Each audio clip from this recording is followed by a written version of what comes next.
বিষ্ণু ঈসা ইসলাম ইহসান দিয়ে, কোমল আচরণ দিয়ে, তার অনুগ্রহ দিয়ে তিনি অনেক কাফিরের হৃদয়কে জয় করে ফেলেছেন। সাইয়েদনা সুমামা ইবনে উসাল রাদিয়াল্লাহু তাআলা আনহুর কথা মনে পড়ে যায়। তিনি ছিলেন ইয়ামামার বাদশা। মদিনাতে বিশ্বনবীকে হত্যা করার নিয়তে এসেছিলেন, গোপনে গোপনে বিশ্বনবীকে হত্যা করে আবার ইয়ামামাতে তিনি ফিরে যাবেন। কিন্তু কি অবাক করা কাণ্ড, হত্যা করতে পারে নাই, সাহাবাদের হাতে তিনি ধরা পড়ে গেলেন।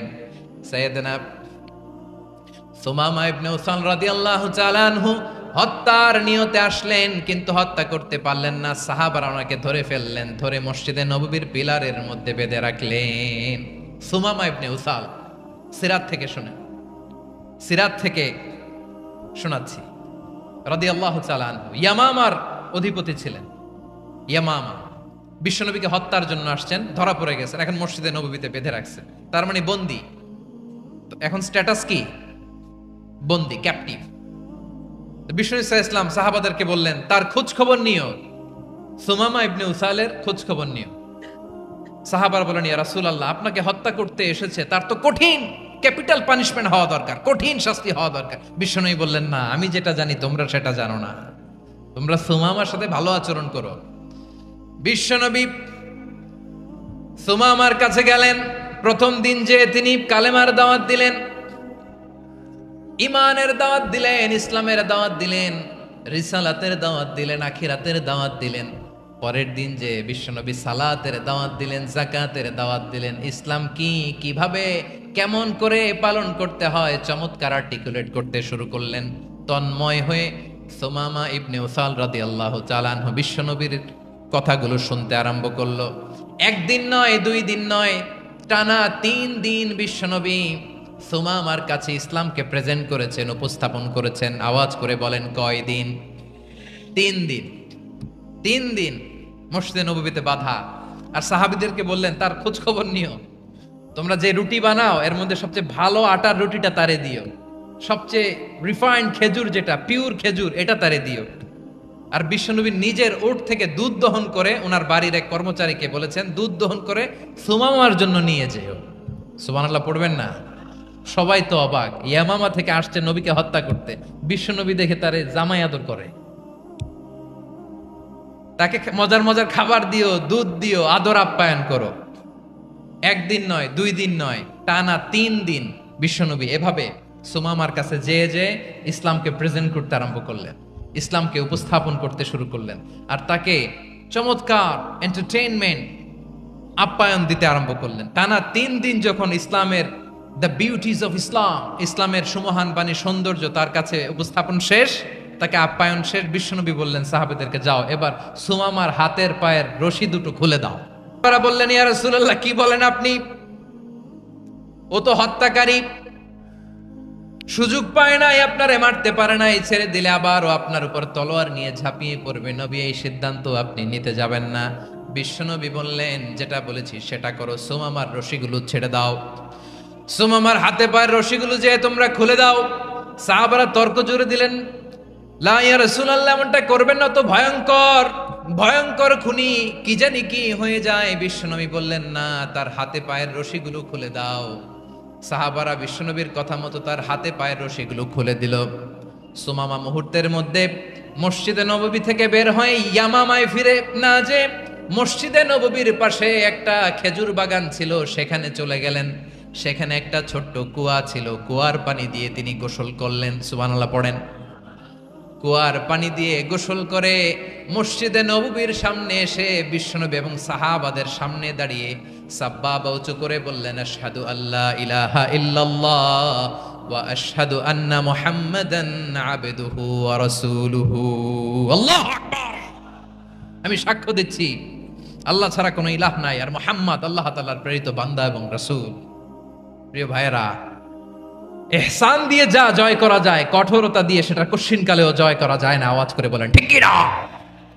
এবার সুমামা দাঁড়িয়ে বলে, ওগো নবী, আমি তো কালিমা পড়ে মুসলমান হয়ে গেলাম, এবার শোনেন, এই মুহূর্তের আগে আপনার চেহারার চাইতে নিকৃষ্ট কোনো চেহারা আমার কাছে ছিল না, কিন্তু শাহাদা পাঠ করার পরে আপনার চেহারার চাইতে উত্তম শ্রেষ্ঠ কোনো চেহারা আমার কাছে আর নাই।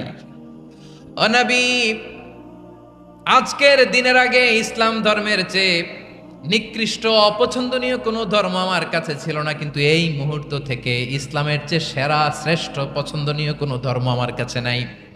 নাবি গো, আজকের দিনের আগে মদিনার চাইতে অপছন্দনীয় নিকৃষ্ট কোনো শহর আমার কাছে ছিল না, কিন্তু এই মুহূর্তের পর থেকে মদিনার চাইতে কোনো শ্রেষ্ঠ শহর আমার জানা নাই। সে ছিল গমের বড় ডিলার, গম বেচতো। কি বেচতো? তার গম কিনে মক্কার লোকেরা রুটি খাইতো। সে ঘোষণা দিল, আজকে থেকে মক্কাবাসীদের জন্য সব গম আমি হারাম করে দিলাম, মক্কাবাসী এখন না খেয়ে মরে। সুবহানাল্লাহ পড়বেন না? মক্কাবাসী বিশ্বনবীর কাছে আসলেন, এসে বললেন, মুহাম্মদ, আমরা তো তোমার ভাই, তোমার চাচা, তোমার ভাতিজা, তোমার আত্মীয়, তুমি সুমামারে বলো সে যেন আবার গমের সাপ্লাই মক্কার জন্য অনুমতি দিয়ে দেয়। বিশ্বনবীর অনুমতি ক্রমে সুমামা আবার মক্কাতে গম পাঠাতে শুরু করলো। পড়েন সুবহানাল্লাহ। ইহসান, ইহসান দিয়ে আপনি যেটা জয় করতে পারবেন, you can win the heart of your enemies. ইহসান দিয়ে আপনি আপনার শত্রুর হৃদয়কে জয় করতে পারবেন। আওয়াজ করে বলেন ঠিক কিনা? এজন্য আল্লাহ বললেন, ওয়া আনফিকু ফি সাবিলিল্লাহি ওয়া লা তুলকু বিআইদিকুম ইলাত তাহলুকা ওয়া আহসিনু ইন্নাল্লাহা ইউহিব্বুল মুহসিনিন। তোমরা আল্লাহর রাস্তায় দান করবে আর নিজেরা নিজেদেরকে ধ্বংসের হাতে ঠেলে দিও না। তোমরা একে অপরের প্রতি ইহসান করবে, কারণ ইহসানকারীদেরকে আল্লাহ বড্ড ভালোবাসেন। সুবহানাল্লাহ পড়েন। আবার সূরা রহমানে আল্লাহ বললেন, হাল জাযাউল ইহসানি ইল্লাল ইহসান ফাবিআইয়ি আলা, সবাই পড়েন, ফাবিআইয়ি আলাই রাব্বিকুমা তুকাযযিবান। ইহসানের প্রতিদান হিসেবে ইহসানি হয়। বিশ্বনবী সুমামার প্রতি যেমন ইহসান করেছেন, সুমামাও ঠিক তেমন ইহসান ফিরিয়ে দিয়েছে। ঠিক কিনা বলেন? তাহলে এক নম্বরে হচ্ছে আদ, ন্যায় বিচার। দুই নম্বরে সবাই বলেন ইহসান, সদাচরণ। ইহসান দুই ধরনের প্রিয় ভাইরা, ইহসান ফিল ইবাদা, ইহসান ফিল মুআমালা। ইহসান ফিল ইবাদা হচ্ছে একাগ্র অনুভবে ইবাদতে ডুব দেওয়া, এর নাম ইবাদতের ইহসান। সুবহানাল্লাহ পড়ে। বিশ্বনবী বলেন ইহসান মানে কি জানো নাকি? হাদিসে জিবরিলে সাইয়েদনা জিবরিল আলাইহিস সালাম বিশ্বনবীকে বললেন, আখবিরনি আনিল ইহসান। নবী আমাদেরকে বলেন ইহসান মানে কি? বিশ্বনবী বললেন, আনতা আবুদাল্লাহা কাআন্নাকা তারাহু ফাইন লাম তাকুন তারাহু ফাইন্নাহু ইয়ারাক। ইহসান মানে হলো এমন ভাবে তুমি আল্লাহর সামনে নিজেকে উজাড় করে ইবাদত করবে, তুমি ভাববে তুমি আল্লাহকে দেখতে পাচ্ছ। আর এটা যদি ভাবা তোমার জন্য কঠিন হয়ে যায়, অন্তত এতটুকু তুমি ভাববা যে আল্লাহ তোমাকে দেখতে পাচ্ছেন। ঠিক কিনা বলেন? ও আমার বীর চট্টলার ভাইয়েরা, কেউ যেটা দেখে না সেটা দেখে কে? এই বিশ্বাস হৃদয়ের মধ্যে আছে? নামাজে যখন দাঁড়ান এই ফিলিংসটা আনা যাবে? হ্যাঁ, এশার সালাত তো এখনো হয় নাই না? আলোচনা শেষে এশার সালাত এখানে অনুষ্ঠিত হবে, তাই না? আচ্ছা বলুন তো, আমরা এশার সালাত পর্যন্ত বেঁচে থাকবো এই গ্যারান্টি আছে কার কার? হাত তোলেন। তো একজন হাত তুলছে পেছনে, না বুঝে তুলে ফেলছে। এশা পর্যন্ত যে আমরা হায়াত পাবো কোনো গ্যারান্টি আছে? সবাই আওয়াজ করে বলেন, গ্যারান্টি আছে? গ্যারান্টি নাই। এই জন্য বিষ্ণু ইসলাম বলেছে, এমন ভাবে নামাজে দাঁড়াও, ইবাদত করো, মনে করো হতে পারে এটাই আমার জীবনের শেষ নামাজ। Perform the salah as if this is your last and final prayer. এমন ভাবে সালাতে দাঁড়াও, ভাবো হতে পারে এটাই তোমার জীবনের শেষ নামাজ। এমন ভাবে নামাজে দাঁড়াও, ভাবো এটাই শেষ নামাজ। তাহলে নামাজে একাগ্রতা বাড়ায় দিবে কে? ফলে ইবাদতের ইহসান আমাদের অর্জিত হবে। আর মুআমালাতে ইহসান হলো, বিশ্বনবী বলেন, ইন্নাল্লাহা তাবারাকা ওয়া তাআলা কাতাবাল ইহসানা আলা কুল্লি শাই ফাইদা কাতালতুম ফাআহসিনুল কিতলা ওয়া ইযা যাবাহতুম ফাআহসিনুয যাবহা ওয়ালিয়ুহিদ্দা আহাদুকুম শাফরাতাহু ওয়ালিয়ুরিহ যাবিহাতাহু। ইহসান দুই ধরনের। আওয়াজ করে বলতে হবে কয় ধরনের? সবাই বলুন আওয়াজ করে, কয় ধরনের? একটা হচ্ছে ইহসান ফিল ইবাদা, ইবাদতে ইহসান। ইবাদতে ইহসান কি? একাগ্র অনুভব দিয়ে ইবাদত করা, মন প্রাণ দিয়ে ইবাদত করা। আর মুআমালাতে ইহসান কি? সব কাজে, দৈনন্দিন কাজে, কর্মে, সামাজিক অ্যাক্টিভিটিতে কোমলতা প্রদর্শন করা, অনুগ্রহের সাথে সবকিছু করা। আল্লাহ তাআলা ইন্নাল্লাহ তাবারাকা ওয়া তাআলা কাতাবাল ইহসান আলা কুল্লি শাই, তিনি সবকিছুর ব্যাপারে ইহসানকে আবশ্যক করেছেন। সবকিছু মুমিনের সব কাজে ইহসানের পরশ থাকবে। ওয়া ইযা কাতালতুম ফাহসিনুল কিতলা, বিশ্বনবী বলেন তুমি যখন কাউকে হত্যা করো ইহসানের সাথে করো। সুবহানাল্লাহ পড়বেন না? যখন হত্যা করো তখনও ইহসানের সাথে। আচ্ছা হত্যা করবো আবার ইহসান আসবে করতে করে, তো মেরেই ফেলবো আমি। আল্লাহ, ও ভাই একজন খুন করেছে, খুনি রাষ্ট্রীয় আইনে তার শাস্তি হয়েছে ডেথ পেনাল্টি, মৃত্যুদণ্ড। এখন মৃত্যুদণ্ড দেখে আপনি যেমনে মন চায় তেমনে মারবেন লোকটারে? ওর নাক কেটে ফেলতে পারবেন? ওর কান কাটতে পারবেন? ওর চোখ উপড়ে ফেলতে পারবেন আপনি? যেমন মন চায় তার অঙ্গহানি করা যাবে না। ইহসানের সাথে তাকে হত্যা করো। সুবহানাল্লাহ, this is Islam, this is the true essence of Islam. ওয়া ইযা যাবাহতুম ফাহসিনু যাবহা, যখন জবাই করবে তখনও ইহসানের সাথে জবাই করো। করব জবাই, ওইখানেও নাকি ইহসান। আচ্ছা কুরবানির দিন আমরা পশুগুলোরে কি করি বলেন? সবাই আওয়াজ করে জবাই। জবাই মানে তো এটার মেরেই ফেলতেছি, একটু পরে তো টুকরো টুকরো করে গোশতগুলো খাবো, এটা তো খাবো, এটা তো মেরেই ফেলবে। বিষ্ণু বলে না, জবাইয়ের মধ্যেও মুমিনের জবের ভেতরেও ইহসানের পরশ থাকা চাই। যখন জবাই করবে প্রাণীটাকে হাত পা টাইট করে বেঁধে নাও, ছুরিটাকে শার্পেন করে নাও, ধারালো করে নাও, যাতে অল্প সময়ে জবাইটা হয়ে যায়, প্রাণীটা যাতে কম কষ্ট পায়। সুবহানাল্লাহ পড়ে। দিস ইজ কল্ড ইহসান। ইহসান আল্লাহ তাআলা যেমনি আদলের আদেশ করেছেন, ন্যায় বিচার জাস্টিস এনশিওর করতে বলেছেন, সমাজে ইহসানের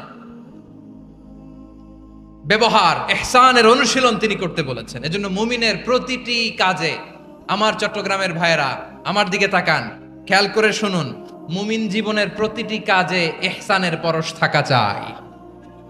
আমরা যেন আমাদের পরিবারের প্রতি ইহসান করি, আমরা যেন আমাদের কর্মচারীদের প্রতি ইহসান করি, আমরা যেন আমাদের কলিগদের প্রতি ইহসান করি, আমরা যেন আমাদের ভাইদের প্রতি ইহসান করি। মুমিন জীবনের প্রতি কাজে ইহসানের পরশ থাকার দরকার আছে না নাই? কথা বুঝতে পেরেছেন? তাহলে আল্লাহ তাআলার তিনটা আদেশ ছিল, কয়টা গেল? ভুলে গেছে, ভুলে গেছে চট্টগ্রাম। তিনটা আদেশের মধ্যে কয়টা বললাম? প্রথমে কি ছিল? আদল। 2 নম্বরে, 3 নম্বরে রব্বুল আলামিন বললেন ওয়া ইতা ইদিল কুরবা, নিকটাত্মীয়দেরকে দান করো। নিকট আত্মীয়দেরকে দাও, যারা তোমাদের ব্লাড কানেকশনের আত্মীয় তাদেরকে তোমরা দাও। এখানে জেনারেলি বললেন দাও, কি দিব সেটা তিনি এখানে বলেন নাই, সেটা তিনি সূরাতুল ইসরার মধ্যে বলেছেন। আল্লাহ বলেন ওয়া আতিযাল কুরবা হাক্কাহ, নিকট আত্মীয়দেরকে তাদের অধিকার, তাদের প্রাপ্য তোমরা বুঝিয়ে দাও। দেখেন, একটা শান্তির সমাজ, একটা সমৃদ্ধ সমাজ, একটা মানবিক সমাজ গঠনের জন্য আল্লাহ তাআলা বেশি না, মাত্র 3টা অর্ডার, 3টা ভার্ডিক্ট তিনি জারি করেছেন। 1 নাম্বার সুশাসন, ন্যায় বিচার। 2 নাম্বার ইহসান। 3 নাম্বার নিকটাত্মীয়, যারা কাছের, তোমার ভেরি ক্লোজ রিলেশনশিপে আছে, তাদেরকে দাও। দাও, দিলে বাড়িয়ে দেয় কে? অনেকে দিতে চায় না, কৃপণতা করে। দিলে বাড়ায় দেয় কে? ও মিয়া, মদিনার মধ্যে সবচাইতে গরিব সাহাবী ছিল বেলাল রাদিয়াল্লাহু তাআলা আনহু। ওনার এন্টায়ার অ্যাসেট, সম্পদের পরিমাণ কতদূর জানেন? একটা লুঙ্গি। বেলাল রাদিয়াল্লাহু তাআলা আনহু, ওনার টোটাল ওয়েলথের এস্টিমেশন হচ্ছে মাত্র একটা লুঙ্গি। একটা লুঙ্গি, টোটাল ওয়েলথ এস্টিমেশন, টোটাল সম্পদের পরিমাণ বেলাল রাদিয়াল্লাহু তাআলা আনহুর কি ছিল? কথা বুঝে নাই বোধহয়। কি ছিল? ওই বেলাল রাদিয়াল্লাহু তাআলা আনহুকে বিষ্ণু ইসলাম বলেছেন আনফিক ইয়া বেলাল, ও বেলাল তুমিও দাও। ওয়ালা তাখশা মিন যিল আরশি ইখলালা, আরশের অধিপতির তো কোনো ঘাটতি নাই, তুমি দিলে ওই আল্লাহ তোমারে বাড়ায় দিবে। এজন্য আমার প্রিয় ভাইয়েরা, দিলে কমে না, দিলে বাড়ে। অনেকে ধরে রাখে, নতুন কিছু নিতে পারে না, হাত দিয়ে যেটা ধরে রেখেছেন এটা দিয়ে দেন, বড় একটা ধরার সুযোগ পাবেন। জোরে বলেন ঠিক কিনা? ধরেন 5 কেজি ওজনের একটা ধরে রাখছেন, এখন 10, এটা না ছাড়লে 10 কেজি ধরতে পারবেন আপনি? আচ্ছা 10 কেজির জিনিস একটা আছে হাতে, ওইটা যদি ছেড়ে দেন তাইলে না 15 কেজি ধরতে পারবেন? কথা বলেন ঠিক কিনা? তাহলে দিলে বাড়িয়ে দেয় কে?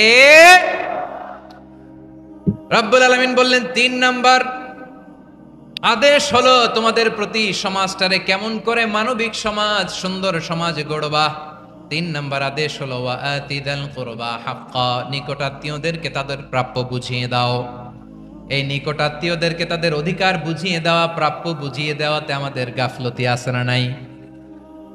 চট্টগ্রামে নাই? মাশাআল্লাহ আছে, আছে।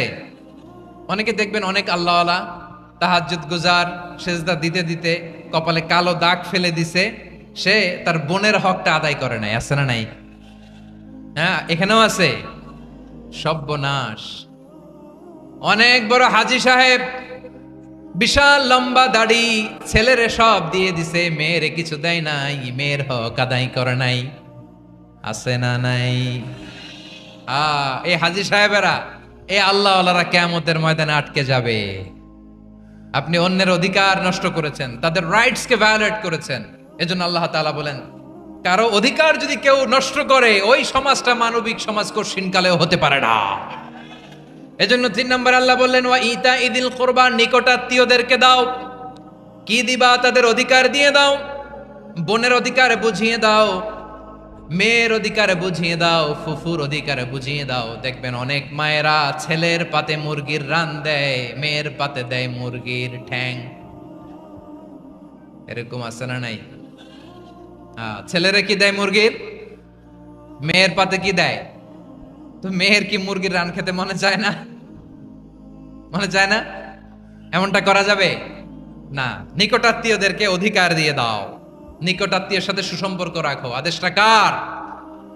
এজন্য প্রিয় ভাইয়েরা, জীবনে যদি বারাকা অর্জন করতে চান, নিকটাত্মীয়দের সাথে সুসম্পর্ক রাখতে হবে, তাদের জন্য উপহার পাঠাতে হবে। বিশ্বনবী বলেন লা ইয়াদখুলুল জান্নাতা কাতে, যে ব্যক্তি আত্মীয়তার সম্পর্ককে ছিন্ন করে দেয়, সে কঠিনকালেও আল্লাহর জান্নাতে ঢুকবে না। আপনি কি এটারে সহজ হাদিস মনে করছেন? এটা সহজ কথা? আপনি ভাবছেন আপনার নামাজ আপনারে বাঁচাতে পারবে, আপনার রোজা বাঁচাতে পারবে, আপনার তাহাজ্জুদ আপনারে বাঁচাতে পারবে? অধিকার নষ্ট করলে কিছুই আপনারে বাঁচাতে পারবে না। এজন্য নিকট আত্মীয়দেরকে দিতে হবে বেশি বেশি। বিশ্বনবী বলেন ইন্না সাদাকাতা আলাল মিসকিনি সাদাকা ওয়া আলা যির রাহিমি ইসনাতান সাদাকাতুন ওয়া সিলা। মিসকিনরে দান করলে শুধু দানের সওয়াব হয়, নিকট আত্মীয়কে দান করলে 2টার সওয়াব হয়, সাদাকার সওয়াব হয়, আবার আত্মীয়তার বন্ধন অটুট রাখার সওয়াব হয়ে যায়। আবার বিশ্বনবী বললেন মান সাররাহু আইয়ুবসাতা লাহু ফি রিজকিহি ওয়া ইউনসা লাহু ফি আসারিহি ফালইয়াসিল রাহিমা, যে ব্যক্তি তার রিজিকের প্রশস্ততা চায় আর হায়াতে বরকত চায়, সে যেন তার আত্মীয়ের সাথে সুসম্পর্ক রাখে। আমার প্রিয় চট্টলার ভাইয়েরা,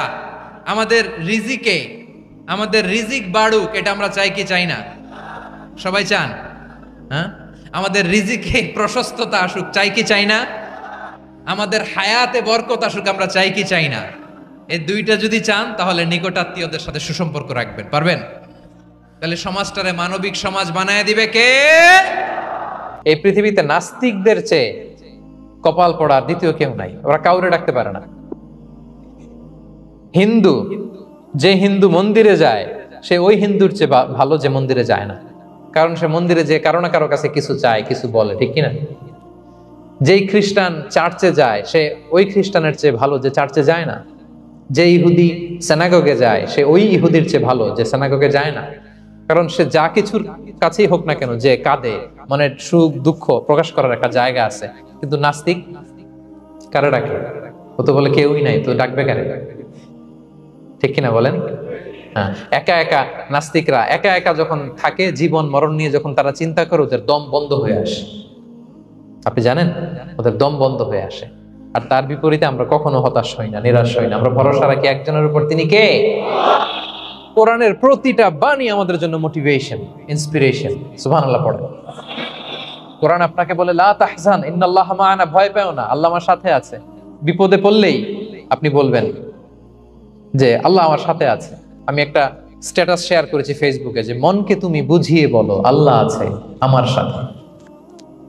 মনকে তুমি বুঝিয়ে বলো আল্লাহ আছে, কেউ নাই, তার আছে কে? গারে সাউরে বিষ্ণু ইসলাম প্রাণ বাঁচানোর জন্য আবু বকর রাদিয়াল্লাহু তাআলা আনহুকে নিয়ে আশ্রয় নিলেন, গুহাতে লুকালেন। কুরাইশরা মারার জন্য উদ্গ্রীব, দৌড়াচ্ছে। এই তো পা দেখা যায়, জামা দেখা যায়, তলোয়ার দেখা যায়, একটু মাথাটা নোয়ালেই আবু বকরকেও দেখে ফেলে, বিশ্বনবীকেও দেখে ফেলে। আবু বকর রাদিয়াল্লাহু তাআলা আনহু তটস্থ, ইয়া রাসূলুল্লাহ আমাদেরকে তো দেখে ফেলবে, আমাদেরকে মেরে ফেলবে। বিষ্ণু সাল্লাল্লাহু আলাইহি ওয়াসাল্লাম বললেন, আবু বকর লা তাহজান ইন্নাল্লাহা মা'ানা, ভয় পেও না, আমরা এখানে দুইজন নই, আমাদের সাথে আরো একজন আছে। আওয়াজ করে বলুন তো তিনি কে? লা তাহজান ইন্নাল্লাহা মা'ানা। সব সময় মনকে বলবেন আল্লাহ আমার সাথে আছেন, আল্লাহ আমার সাথে আছেন। আল্লাহর নাম নিবেন, তাকবীর পড়বেন, আল্লাহু আকবার। আপনার হৃদয়ে শক্তির সঞ্চার করবে কে? ভারতের আমাদের এক বোন মুস্কান, দেখেছেন না? হ্যাঁ, শত শত সন্ত্রাসের সামনে আওয়াজ করে আল্লাহু আকবার, আল্লাহু আকবার, আল্লাহু আকবার। সে যখন বলেছে, তার হৃদয়ে শক্তির সঞ্চার করে দিয়েছে কে? এক তাকবীরে কেঁপে উঠছে গোটা বিশ্ব। তার এক তাকবীরে from north to south, from east to west, the entire globe আল্লাহু আকবার ধ্বনিতে মুখরিত হয়েছে। প্রিয় ভাইরা, লা তাহজান ইন্নাল্লাহা মা'ানা, আল্লাহ আমাদের সাথে আছেন। মনকে তুমি বুঝিয়ে বলো আল্লাহ আছে আমার সাথে। কয়টা বলবো? আল্লাহ বলছেন সূরা ইউসুফে, লা তাইয়াসু মির রাউহিল্লাহ ইন্নাহু লা ইয়াইয়াসু মির রাউহিল্লাহি ইল্লাল কওমুল কাফিরুন। আল্লাহর রহম থেকে নিরাশ হয়ো না, কাফেররা ছাড়া কেউ আল্লাহর রহম থেকে নিরাশ হয় না। কখন আল্লাহর রহমত থেকে নিরাশ হবেন? ভরসা রাখবেন, আশা রাখবেন কার উপর? ইন্নামা আল উসরি ইউসরা, কষ্টের পরে স্বস্তি। ওয়ালা তাহিনু ওয়ালা তাহজানু ওয়া আনতুমুল আ'লাউনা ইন কুনতুম মুমিনিন। চিন্তা নাই, ভয় নাই, টেনশন নাই, বিজয় তোমাদেরই হবে যদি ঈমানদার হও। আল্লাহু আকবার। What a motivation, what an inspiration. সুবহান। প্রতিটা আয়াতে, প্রতিটা পৃষ্ঠায় কোরআনের পরতে পরতে মোটিভেশন। হতাশা বলতে কোনো শব্দই তো আমাদের ডিকশনারিতে নাই। কিসের আত্মহত্যা? আত্মহত্যা তো দূর কি বাত, হতাশাই তো নাই আমাদের জীবনে। আছে? বলেন। কারণ আমরা সুখের দুঃখের সময় সবর করি, সুখের সময় শুকর করি, সবটাতেই লাভ। দুঃখের সময় কি করি? সবর। সবর করলে সওয়াব আছে না? লাভ। সুখের সময় শুকর করি, শুকরিয়া আদায় করলে সওয়াব আছে না? লাভ। আপনার জীবনে কোনো লস আছে? তা হতাশ হওয়ার সুযোগ কোথায় আপনার? তো উইন উইন সিচুয়েশন আমাদের। আপনার জীবনে যত কষ্ট, সবগুলোর জন্য you will be rewarded at the end. সবকিছুর প্রতিদান আপনি পাবেন। Your pain isn't in vain, your sacrifice isn't in vain, and your pain is being rewarded. আপনার কষ্ট, দুঃখ জ্বালার জন্য আপনি রিওয়ার্ড পাবেন। মা ইউসিবুল মুসলিমা মিন নাসাব ওয়ালা ওয়াসাব ওয়ালা হাম্মিন ওয়ালা আদান ওয়ালা গাম্মিন হাত্তা শাওকাতি ইউশাকুহা ইল্লা কাফারাল্লাহু বিহা মিন খাতায়া। আপনার দুঃখ, ব্যথা, জ্বালা, ইনজুরি, অ্যাক্সিডেন্ট, কষ্ট, এমনকি বড়ই পারতে যে হাতে অনেক সময় কাটা বিঁধে না, গোলাপের একটা গোলাপ পিক করতে যাবেন, হঠাৎ কাটা বিঁধছে না, বিশ্বনী বলেন ওই কাটা বিধার কারণে আল্লাহ তাআলা তোমার গুনাহ মাফ করে দিবে। এখন আপনি হতাশাটা পান কোথায় আমরা বুঝেন? আমাদের ডিকশনারিতে হতাশা আছে? আছে? নিরাশা, হতাশা এগুলোকে আমরা না বলে দিব এই কনফারেন্স হল থেকে। নিরাশা আর হতাশাকে আমরা না বলবো। আওয়াজ করে সবাই বলুন, no. No depression in our life, no hotasha in our life. আমাদের জীবনে কোনো হতাশা নেই, কোনো হতাশা নেই। প্রিয় ভাইরা, মুমিনের জীবনে হারাবারও কিছু নেই, আমাদের সব লাভ। আমরা যদি কাউকে হারাই এটা ক্ষণস্থায়ী। বাবা মারা গেছে, ক্ষণস্থায়ী। আবার তো দেখবেন ওনার রূহ চলে গেছে ইল্লিনে, আপনিও যাবেন ইল্লিনে, জান্নাতে আল্লাহর আরশের নিচে স্পেশাল প্রটোকলে থাকবেন। তা আপনার কষ্ট কিসের? দাদা মারা গেছে, ওনারা তো পাবেন আপনি। আচ্ছা বলেন, নাস্তিকের এরকম হোপ আছে? ও তো বলে চোখটা বুঝলে আর কিছু নাই, ওর দাদা গেল কই, ওর দাদি গেল কই, ও গেল কই, ওর 14 পুরুষ কিছু আছে? আর আমাদের কি এরকম? আমার দাদা আছে না, দাদি আছে না, তাদেরকে পাবো না আমি? এই তো বুক বেঁধে রাখি আমরা, আশা বেঁধে রাখি। তার চেয়েও বড় মজার ব্যাপার হচ্ছে মুমিনরা মৃত্যুকে ভয় পায় না, কারণ মৃত্যুকে সে একটা গেটওয়ে ভাবে to meet with his lord. তার সবচেয়ে বড় অভিভাবকের সাথে তার সাক্ষাৎ। বলেন তো আপনার সবচেয়ে বড় অভিভাবক কে? বুঝে বলছেন? আপনার সবচেয়ে বড় গার্ডিয়ান কে? সত্যি এটা ফিল হয়? You have to feel it. বলেন তো, আপনি আপনাকে যত ভালোবাসেন তার চেয়েও আপনাকে বেশি ভালোবাসে কে? আপনি আপনার যত কল্যাণ চান তার চেয়েও আপনার বেশি কল্যাণ চায় কে? তাহলে আমার সবচেয়ে বড় গার্ডিয়ান কে? ধরেন যে দুনিয়াতে আমার সবচেয়ে বড় গার্ডিয়ান আমার বাবা।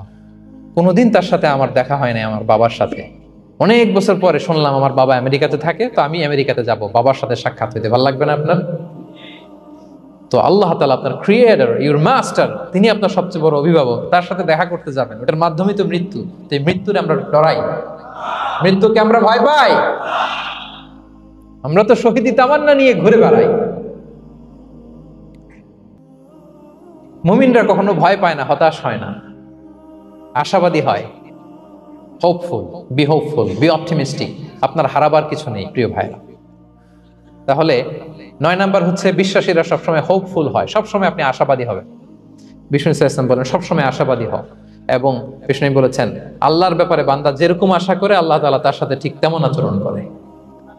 আপনি তার ক্ষমাশীল আশা করবেন, আল্লাহ আপনাকে ক্ষমা করে দিবেন। হতাশ হবেন কারা কারা? এবার হাত তোলেন। কেউ হতাশ হবেন না? আলহামদুলিল্লাহ বলেন সবাই। দ্য লাস্ট ওয়ান, 10 নম্বরে সুখী সমৃদ্ধ জীবনের কার্যকর হাতিয়ার, সেটা হচ্ছে একটা ভালো সার্কেল মেনটেন করবেন। Maintain a very good circle and be far from the toxic people. Toxic লোকদের থেকে দূরে থাকবেন।